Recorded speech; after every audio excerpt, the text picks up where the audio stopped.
Welcome to the channel भेट curriculum.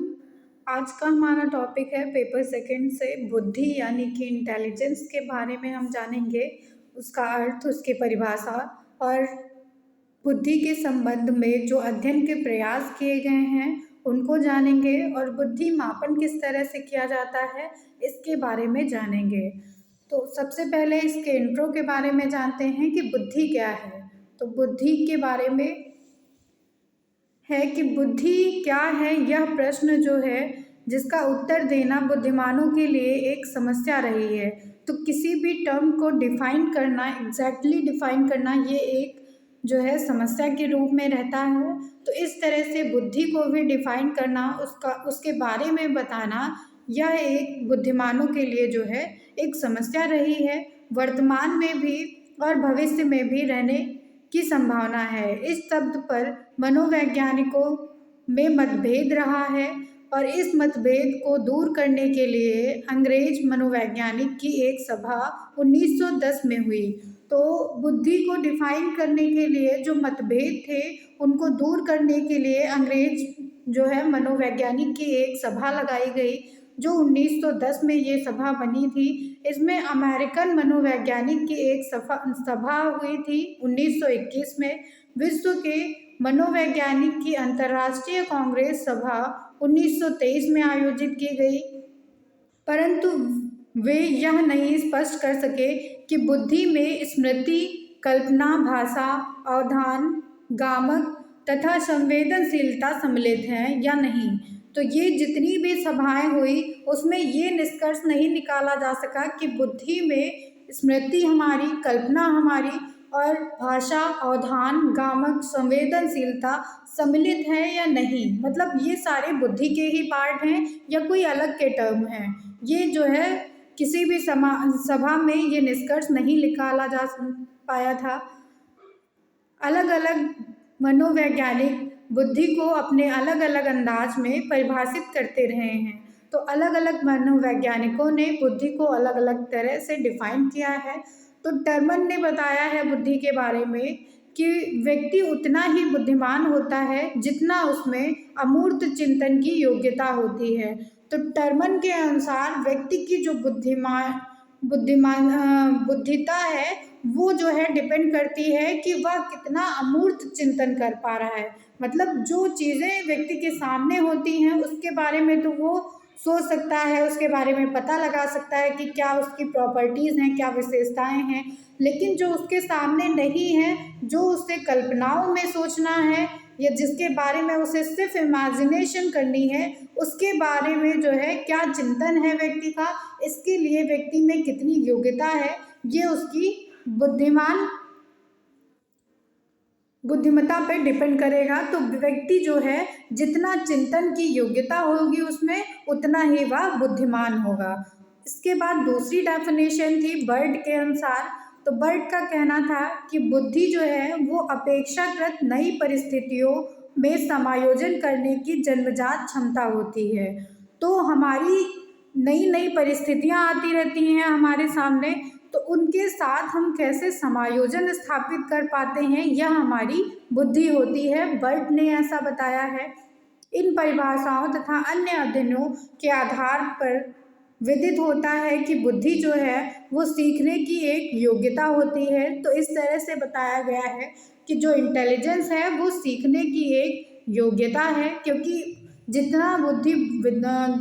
जितना जो है व्यक्ति बुद्धिमान होगा उतनी आसानी से, उतनी शीघ्रता से वो हर एक चीज़ को सीख सकता है, उसमें ये योग्यता होगी।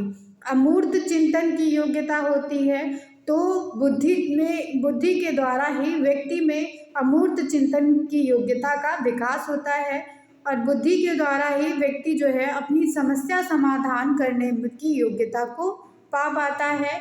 कोई भी प्रॉब्लम में उससे कैसे डील करना है यह उसकी बुद्धि के द्वारा सोचा जाता है, तब उस पर निर्णय लिया जाता है। अनुभव का लाभ उठाने की योग्यता मिलती है। तो बुद्धि जो है वही हमें एक्सपीरियंस देती है। हमारी इंटेलिजेंस के थ्रू ही हमें हर एक चीज़ का अनुभव होता है, जिसके द्वारा हम अपने अनुभवों का लाभ उठा सकते हैं आने वाले टाइम में। कि अगर पिछली बार हमने ऐसा किया था तो आगे हम ऐसा करेंगे तो उससे क्या होने वाला है। फिर होता है कि संबंधों को समझने की योग्यता आती है, मतलब हम जो है रिलेशनशिप इस्टेब्लिश कर पाते हैं दो चीज़ों के बीच में कि ये ऐसी चीज़ है और इसके बीच में ये डिफरेंस है। तो दो अलग अलग चीज़ों के बीच में, जैसे आप समझिए कि पेंसिल है अगर आपके पास और एक पेन है, तो पेंसिल जो है से लिखते हैं पेंसिल से, या पेंसिल से लिखने पे रफ होगा या नहीं, ये सारी पेंसिल की प्रॉपर्टीज़ क्या हैं वो आप अलग कर देंगे। और पेन से लिखेंगे आप तो क्या जो उसकी प्रॉपर्टीज़ होंगी उसको आप अलग कर देते हैं। तो आप जो है पेंसिल और पेन के बीच में संबंध स्थापित कर सकते हैं। फिर है कि पर्यावरण से समायोजन स्थापित करने की आप में योग्यता आ जाती है। तो अपनी इंटेलिजेंस के द्वारा ही, बुद्धि के द्वारा ही व्यक्ति जो है अपने पर्यावरण के साथ समायोजन स्थापित करता है। इसी के साथ हमें यह भी समझना है कि बुद्धि में निम्नलिखित विशेषताएं होती हैं। तो बुद्धि में कुछ विशेषताएं होती हैं, जिसमें पहली विशेषता है कि यह एक जन्मजात शक्ति है। तो बुद्धि जो है वो व्यक्ति में जन्मजात शक्ति होती है, ये इनेट एबिलिटी है हर एक व्यक्ति में। यह अमूर्त चिंतन की योग्यता प्रदान करती है। तो बुद्धि के द्वारा ही व्यक्ति अमूर्त चिंतन कर सकता है। यह सीखने में सहायता प्रदान करती है। तो अकॉर्डिंग टू हर एक इंडिविजुअल की अलग अलग जो है बुद्धि होती है, अलग अलग उसका बुद्धि स्तर होता है। तो हर एक व्यक्ति का जैसा बुद्धि स्तर होगा वह वैसे ही चीज़ों को सीखता है, वैसे ही उसमें ज्ञान अर्जित करता है। यह जटिल समस्याओं को सरल बनाती है।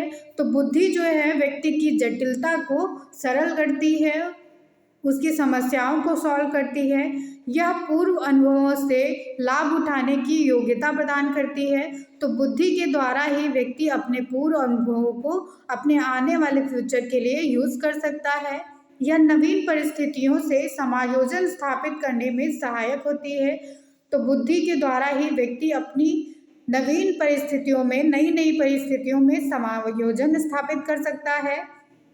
बुद्धि अच्छे बुरे, सत्य असत्य, नैतिक अनैतिक कार्यों में अंतर कर सकने की योग्यता प्रदान करती है व्यक्ति में।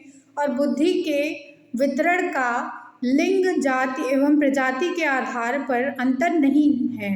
तो इस तरह से बुद्धि जो है वो लिंग और जाति या किसी भी तरह के फैक्टर पर डिपेंड नहीं करती है। अब हम बात करेंगे बुद्धि के प्रकार के बारे में। तो टाइप्स ऑफ इंटेलिजेंस, कितने तरह की बुद्धि होती है। तो बुद्धि तीन तरह की होती है। पहला है मूर्त और अमूर्त बुद्धि।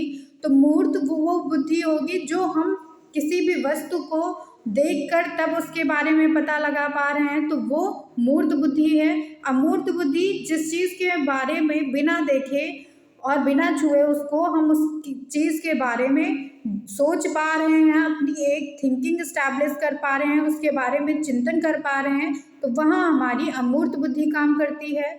फिर दूसरी होती है सामाजिक बुद्धि। तो समाज में हम कितना समायोजन कर स्थापित कर पा रहे हैं समाज के द्वारा या समाज के साथ में, उसके पर्यावरण के साथ में, ये हमारी सामाजिक बुद्धि होगी। फिर यांत्रिक बुद्धि आती है हमारी, जो लास्ट है। अब पढ़ेंगे कि बुद्धि का मापन, मेजरमेंट ऑफ इंटेलिजेंस कैसे किया जा सकता है। तो बुद्धि को मापने के लिए भी रिसर्च की गई है, तो उसके बारे में जानेंगे। बुद्धि के संबंध में विद्वान एक मत नहीं है। तो जैसा कि बुद्धि के अर्थ के बारे में विद्वान एक मत नहीं थे, वैसे ही बुद्धि के संबंध में विद्वान कभी भी एक मत नहीं हुए। बुद्धि के सिद्धांतों के संबंध में अध्ययन करने के बाद यह बात और भी अधिक महत्वपूर्ण हो जाती है कि जब बुद्धि के स्वरूप का ही परिचय नहीं है तो फिर बुद्धि मापन कैसे किया जा सकता है।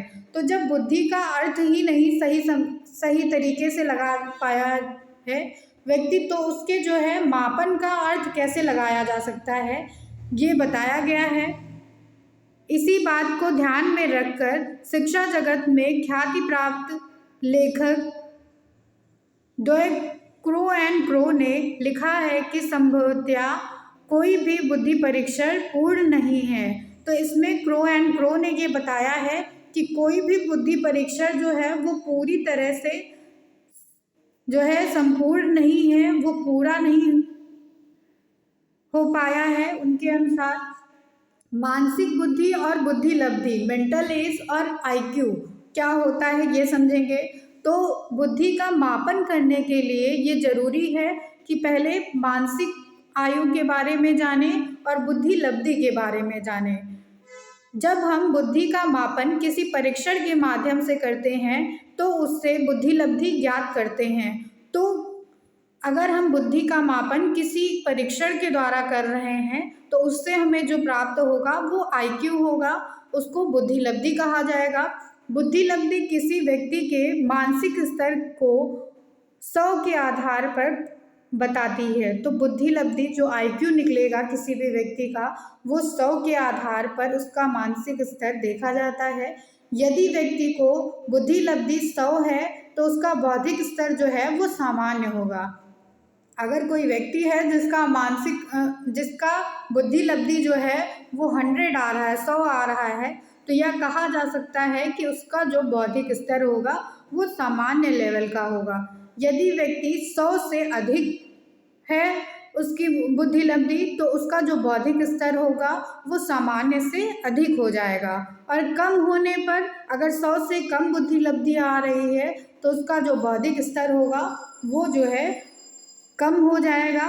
बौद्धिक बुद्धि लब्धि से मानसिक स्तर की जानकारी प्राप्त होती है। तो इस तरह से कहा जा सकता है कि बुद्धि लब्धि जब किसी व्यक्ति की आईक्यू निकल आती है तो उसका हम मानसिक स्तर पता कर सकते हैं कि अगर 100 से ज़्यादा है तो उसका मानसिक स्तर या बौद्धिक स्तर जो है वो सामान्य से अधिक हो जाएगा। अगर 100 है तो वो सामान्य हो जाएगा और 100 से कम है तो उसका बौद्धिक स्तर कम हो जाएगा।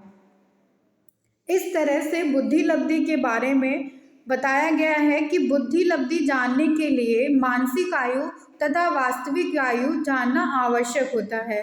तो बुद्धि लब्धि आईक्यू हम तभी जान पाएंगे किसी व्यक्ति का जब हम उसकी मानसिक आयु जानते होंगे और उसका वास्तविक आयु जानते होंगे। मानसिक आयु ज्ञात करने के लिए व्यक्ति को बुद्धि परीक्षण देना होता है। तो जब मानसिक आयु ज्ञात करना होता है तो उसके लिए बुद्धि परीक्षण किया जाता है व्यक्ति का। मानसिक आयु का संप्रत्यय विनय ने प्रतिपादित किया है। तो मानसिक आयु के बारे में सबसे पहले विनय ने बात की थी। मानसिक आयु किसी व्यक्ति द्वारा किए जा सकने वाले मानसिक कार्यों से ज्ञात की जाती है और उसकी उस आयु वर्ग से अपेक्षा की जाती है। तो मानसिक आयु जो है किसी व्यक्ति की उसकी मानसिक कार्यों के द्वारा ज्ञात की जाती है। मानसिक परीक्षण तैयार करते समय मानसिक आयु के अनुरूप कार्यों का चयन असल में बहुत कठिन कार्य होता है, परंतु यह उतना कठिन नहीं रह गया माना जाता है। हम यहाँ पर शाब्दिक बुद्धि परीक्षण का उदाहरण देकर यह बात समझने का प्रयास करेंगे। तो जो मानसिक परीक्षा है वो तैयार करना पहले कठिन होता था, लेकिन आज के टाइम पे जो है शाब्दिक परीक्षण है, अशाब्दिक परीक्षण है, तो उनके द्वारा जो है मानसिक परीक्षण आसानी से किया जा रहा है। हमें एक बुद्धि परीक्षण का निर्माण करना जो है आज के टाइम पे कोई बड़ी बात नहीं है। आईक्यू का फॉर्मूला क्या होता है, बुद्धि लब्धि का सूत्र क्या है, ये जानेंगे अब। तो मानसिक आयु ज्ञात हो जाने पर वास्तविक आयु से भाग देकर 100 से गुणा करने पर जो हमें प्राप्त होगा वो हमारा बुद्धि लब्धि होगा, आईक्यू होगा। तो मानसिक आयु को जब हम वास्तविक आयु से जो है भाग देते हैं, उसमें 100 का गुणा कर देते हैं, तो हमें बुद्धि लब्धि यानी कि आईक्यू प्राप्त हो जाता है। मानसिक आयु बुद्धि परीक्षणों से प्राप्त अंकों के आधार पर बनाई गई सारणी से ज्ञात की जाती है, जो कि उस परीक्षण के मैनुअल में दी गई होती है। इस प्रकार है। तो ये जो है आईक्यू बुद्धि लब्धि का फॉर्मूला इस तरह होता है कि आईक्यू बराबर मेंटल एज यानी कि मानसिक आयु अपॉन क्रोनोलॉजिकल एज यानी कि वास्तविक आयु और इंटू 100। तो वास्तविक आयु को मानसिक आयु को वास्तविक आयु से जब हम भाग देते हैं तो जो हमें प्राप्त होगा उसको हम 100 से गुणा कर देंगे, तब हमें बुद्धि लब्धि प्राप्त हो जाएगी, यानी कि IQ प्राप्त हो जाएगा।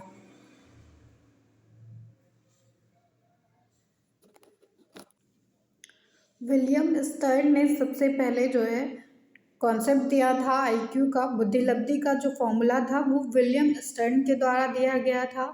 मेंटल एज की बात बिनेट करते थे और टर्मन के द्वारा जो है इस फॉर्मूले को या इस परीक्षण को स्टैनफोर्ड बिनेट परीक्षण के नाम से जाना गया।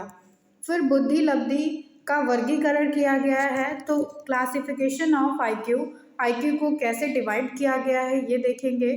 तो बुद्धि लब्धि का वर्गीकरण अलग अलग बुद्धि परीक्षणों में अलग अलग तरह से किया गया है, लेकिन हम सबसे पहले बात करेंगे स्टैनफोर्ड बिनेट के आधार पर बुद्धि लब्धि का वर्गीकरण। तो स्टैनफोर्ड बिनेट ने कैसे जो है वर्गीकरण किया है बुद्धि लब्धि का, इसके बारे में जानेंगे। तो इन्होंने जो है हर तरह से क्लासिफाई किया है बुद्धि लब्धि को। तो 20 से कम जो व्यक्ति होंगे जिनकी बुद्धि लब्धि होगी निकालने पर, उनको जो है जड़ माना गया है, यानी कि उनको इडियट कहा गया है। जनसंख्या में इसका अगर प्रतिशत हम देखें तो 3% लोग ही ऐसे हैं।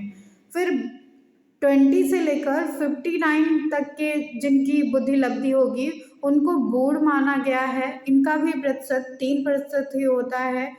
फिर 60 to 69 जिनकी बुद्धि लब्धि होगी, IQ होगा, उनको मूर्ख कहा गया है स्टैनफोर्ड बिनेट के परीक्षण में, और ये भी जनसंख्या में 3% लोग ही होते हैं। फिर जिनकी बुद्धि लब्धि 70 to 79 होगी, यानी कि उन्हें जो है सीमांत मंद बुद्धि कहा जाएगा। इनको बॉर्डर लाइन के लोग होते हैं, ये जो है उन्हें कहा जाता है सीमांत मंद बुद्धि लोग। और ये इनका जो परसेंटेज है जनसंख्या में वो 7% होता है। फिर जो बुद्धि लब्धि 80 to 89 के लोग होते हैं उनको मंद बुद्धि कहा जाता है, इनका प्रतिशत 16% है। फिर बुद्धि लब्धि 90 to 109 के जो लोग होंगे उनको सामान्य कहा जाता है, वो जो है एवरेज की कैटेगरी में आते हैं। ऐसे लोग जनसंख्या में 50% हैं। फिर 110 to 119 में जो आते हैं बुद्धि लब्धि, उनको श्रेष्ठ कहा जाता है, वो सुपीरियर में आते हैं, इनका जो परसेंटेज है वो 16% होता है। फिर 120 to 139 में जो आते हैं उनको अति श्रेष्ठ कहा जाता है, यानी कि वेरी सुपीरियर, इनका जो परसेंटेज है वो 7% है। फिर जो 140 या उससे अबव आएंगे, उससे ज़्यादा में आएंगे, उनको प्रतिभाशाली कहा जाएगा, यानी कि जीनियस हैं, वो गिफ्टेड में आ जाएंगे, इनका परसेंटेज जनसंख्या में 1% होगा। फिर बुद्धि परीक्षण जो ये कैटेगराइजेशन था वो स्टैनफोर्ड बिनेट के द्वारा था। अब बुद्धि परीक्षणों के प्रकार के बारे में जानेंगे। तो इंटेलिजेंस टेस्ट के कितने प्रकार होते हैं, इसमें जो है बुद्धि परीक्षणों का वर्गीकरण कई प्रकार से किया गया है। जैसे कुछ जो हैं वो केवल एक समय में एक ही व्यक्ति के लिए प्रशासित होते हैं, लेकिन कुछ ऐसे हैं जो समूह के लिए किए जाते हैं। तो ऐसे में कैटेगराइजेशन जो है वो दो तरह से है कि सामूहिक बुद्धि परीक्षण एक वो होता है जो ग्रुप में किया जाता है, जो समूह पे किया जाता है बुद्धि परीक्षण, और दूसरा होता है वैयक्तिक बुद्धि परीक्षण जो एक इंडिविजुअल पे किया जाएगा, किसी एक व्यक्ति पर ही किया जाएगा ये। तो इसमें जैसे है देखते हैं कि क्या अंतर है। तो व्यक्तिगत और सामूहिक बुद्धि परीक्षणों में क्या अंतर है। तो वैयक्तिक बुद्धि परीक्षण जो होंगे वो एक समय पर केवल एक ही व्यक्ति पर लागू किए जाएंगे, इनका जो प्रशासन होता है वो एक ही व्यक्ति पर किया जाता है। लेकिन जो सामूहिक बुद्धि परीक्षण होते हैं वो एक साथ जो है समूह के कई लोगों पर किया जाता है। फिर इन परीक्षणों के प्रशासन में अधिक समय लगता है, जो व्यक्तिगत बुद्धि परीक्षण होते हैं उसमें ज़्यादा टाइम लगता है, जबकि सामूहिक बुद्धि परीक्षण में 45 से 90 मिनट का टाइम लगाया जाता है। और व्यक्तिगत बुद्धि परीक्षण जो होते हैं वो प्रशासन और समय की दृष्टि से अधिक व्यवसाध्य होते हैं, तो इनमें जो है ज़्यादा खर्चा लगता है, जबकि सामूहिक बुद्धि परीक्षण में कम खर्चा आता है। व्यक्तिगत बुद्धि परीक्षण जो होते हैं, इन परीक्षणों के प्रशासन के लिए प्रशिक्षित व अनुभवी व्यक्तियों की आवश्यकता होती है। तो इंडिविजुअल टेस्ट जब होगा तो उसके लिए कोई एक एक्सपर्ट या कोई जो है प्रशिक्षित व्यक्ति होंगे, ट्रेंड व्यक्ति जो होंगे, उनकी ज़रूरत होती है, जबकि सामूहिक व्यक्ति जो होंगे, उन सामूहिक बुद्धि परीक्षण जो होता है उसके लिए कम भी ट्रेंड व्यक्ति होगा तो वो भी जो है इसको कंडक्ट करा सकता है। व्यक्तिगत बुद्धि परीक्षण जो होता है, ये परीक्षण पूर्णतया वैध होते हैं और पूरी तरह से विश्वसनीय होते हैं, तो इस पे जो है पूरी तरह से विश्वास किया जा सकता है। जबकि जो सामूहिक बुद्धि परीक्षण होते हैं उनका निष्कर्ष जो है कम प्रामाणिक होता है, उन पे ज़्यादा विश्वास नहीं किया जा सकता है। व्यक्तिगत बुद्धि परीक्षण जो होते हैं, इन परीक्षणों की सीमा निर्धारित नहीं होती है, जबकि सामूहिक बुद्धि परीक्षण की सीमा पहले से निर्धारित की जा चुकी होती है। व्यक्तिगत बुद्धि परीक्षण जो होते हैं ये मौखिक प्रकृति के होते हैं, जबकि सामूहिक बुद्धि परीक्षण वो लिखित प्रकृति के होते हैं। और व्यक्तिगत में कम वस्तुनिष्ठ के कार्य आते हैं, जबकि सामूहिक में वस्तुनिष्ठ के ही कार्य आते हैं। व्यक्तिगत में अनपढ़ व्यक्ति पर भी किया जा सकता है, लेकिन जो सामूहिक बुद्धि परीक्षण होता है वो सिर्फ पढ़े लिखे व्यक्तियों पर ही किया जा सकता है। व्यक्तिगत बुद्धि परीक्षण जो होते हैं वो विद्यार्थियों को प्रोत्साहित करते हैं, जबकि सामूहिक बुद्धि परीक्षण जो होते हैं वो सामान्य प्रोत्साहन ही देते हैं। व्यक्तिगत बुद्धि परीक्षण जो होता है वो छात्र और प्रशिक्षक के मध्य संपर्क स्थापित करता है, जबकि सामूहिक बुद्धि परीक्षण जो है वो जो है छात्र और परीक्षक के बीच में कोई संबंध स्थापित नहीं करता है। व्यक्तिगत बुद्धि परीक्षण प्रश्न प्रायः कठिन प्रकृति के होते हैं, इसमें जो क्वेश्चंस होते हैं वो टफ होते हैं, लेकिन जो सामूहिक बुद्धि परीक्षण होता है क्योंकि वो समूह पर किया जा रहा है इसलिए उसमें क्वेश्चन ज़्यादा टफ नहीं आते हैं। फिर अब हम बात करेंगे कि व्यक्तिगत और सामूहिक बुद्धि परीक्षण में हमने अंतर तो जान लिया, लेकिन कौन कौन से ऐसे परीक्षण हैं बुद्धि के जो व्यक्तिगत बुद्धि में आते हैं और कौन से ऐसे हैं जो सामूहिक बुद्धि परीक्षण में आते हैं। तो सबसे पहले हम जानेंगे कि व्यक्तिगत बुद्धि परीक्षण में कौन कौन से आते हैं। तो इसमें बिने साइमन परीक्षण जो होता है वो व्यक्तिगत बुद्धि परीक्षण का ही उदाहरण है, जबकि सामूहिक बुद्धि परीक्षण में जलोटा का साधारण मानसिक योग्यता परीक्षण आता है। स्टैनफोर्ड टर्बन का जो परीक्षण है वो भी व्यक्तिगत बुद्धि परीक्षण का ही उदाहरण है, जबकि आर्मी अल्फा परीक्षण जो होता है वो समूह पे किया जाता है, तो वो सामूहिक बुद्धि परीक्षण का उदाहरण है।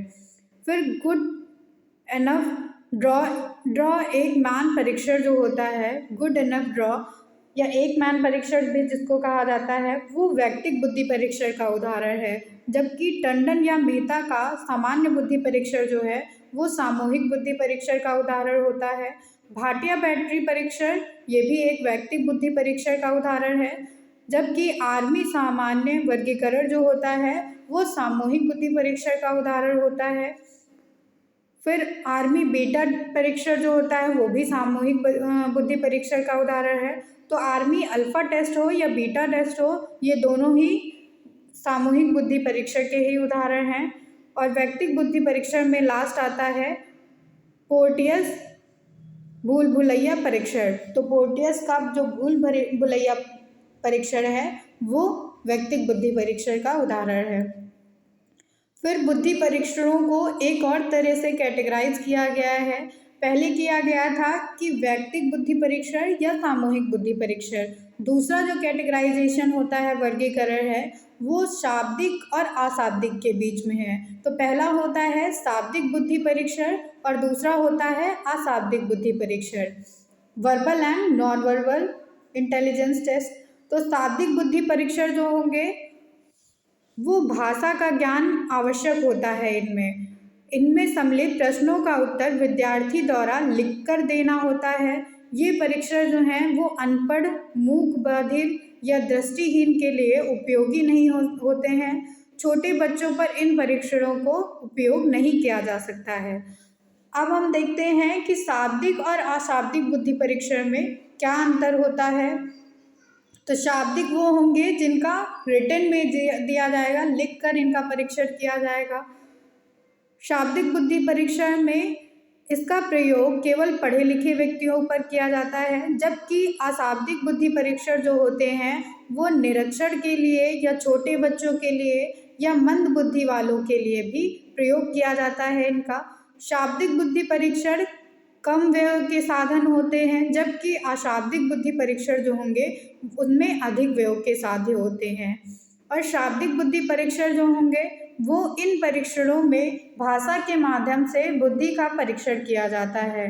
तो शाब्दिक बुद्धि परीक्षण में भाषा एक इम्पॉर्टेंट रोल प्ले करती है, जबकि अशाब्दिक बुद्धि परीक्षण जो होंगे इसमें चित्र का, सामग्री का या क्रियाओं के द्वारा जो है किसी की मानसिकता का जो है परीक्षण किया जाता है।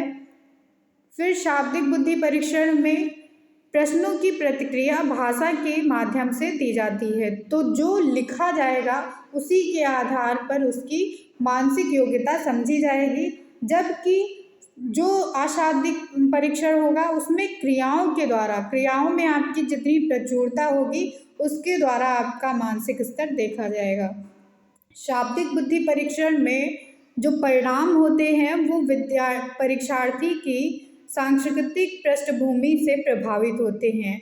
तो सांस्कृतिक पृष्ठभूमि बच्चे की कैसी है वो उसके मानसिक स्तर को बताता है, जबकि अशाब्दिक बुद्धि परीक्षण में सांस्कृतिक बुद्धि पृष्ठभूमि का कोई भी प्रभाव नहीं पड़ता है।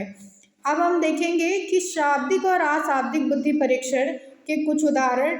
तो शाब्दिक में आता है सामान्य मानसिक योग्यता परीक्षण, जो डॉक्टर एम.सी. जोशी के द्वारा दिया गया है, जबकि अशाब्दिक बुद्धि परीक्षण में गुड एनफ का ड्रॉ एक मैन टेस्ट जो आता है वो डॉक्टर प्रमिल पाठक के मानक और डॉक्टर के.एल.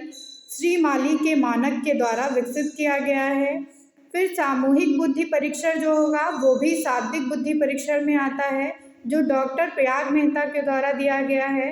और अशाब्दिक बुद्धि परीक्षण में रावंस प्रोग्रेसिव मैट्रिक्स टेस्ट जो आता है वो इसमें आएगा। इलाहाबाद की प्रयोगशाला में इसके मानक है। फिर शाब्दिक बुद्धि परीक्षण में साधारण मानसिक योग्यता परीक्षण आता है, जो डॉक्टर जलोटा के द्वारा दिया गया है। अशाब्दिक बुद्धि परीक्षण में non verbal group test of intelligence आता है, जो रघुवंश त्रिपाठी के द्वारा दिया गया है। फिर शाब्दिक में सामूहिक बुद्धि परीक्षण आता है और अशाब्दिक में ह्यूमन फिगर ड्राइंग टेस्ट आता है, CIE के द्वारा जो दिया गया है। सामूहिक बुद्धि परीक्षण में CIE आता है और अशाब्दिक में जेनकिंस का अशाब्दिक बुद्धि परीक्षण। तो इसमें नाम ही है अशाब्दिक बुद्धि परीक्षण, जो CIE के द्वारा दिया गया है। और पिजन का अशाब्दिक बुद्धि परीक्षण भी अशाब्दिक बुद्धि परीक्षण का एक उदाहरण है। इसके बाद हम देखेंगे कि बुद्धि परीक्षण जो दिए गए हैं उनकी उपयोगिता क्या होती है, उनको हम कैसे यूज़ कर सकते हैं।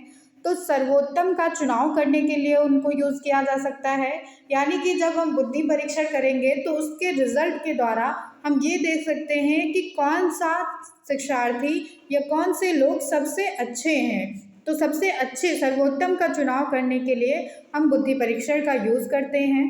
फिर विषयों के चयन में जो है यूज़ किया जा सकता है, क्योंकि बुद्धि परीक्षण के द्वारा ये देखा जाता है कि कौन से विषय में शिक्षार्थी को सबसे ज़्यादा नॉलेज है या सबसे ज़्यादा उसकी रुचि है।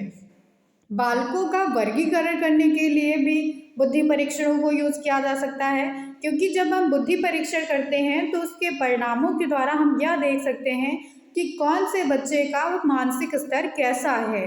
तो उसके द्वारा बालकों का वर्गीकरण भी किया जा सकता है। छात्रों की भावी सफलता का ज्ञान होता है, तो इसके रिजल्ट के द्वारा इसमें ये पता लगाया जा सकता है कि बुद्धि स्तर के द्वारा कैसा बच्चा आगे सफलता करेगा। तो जिसका बुद्धि स्तर निम्न होगा उसको सफलता देर में मिलेगी, जिसका बुद्धि स्तर उच्च होगा उसको सफलता जल्दी मिल जाएगी।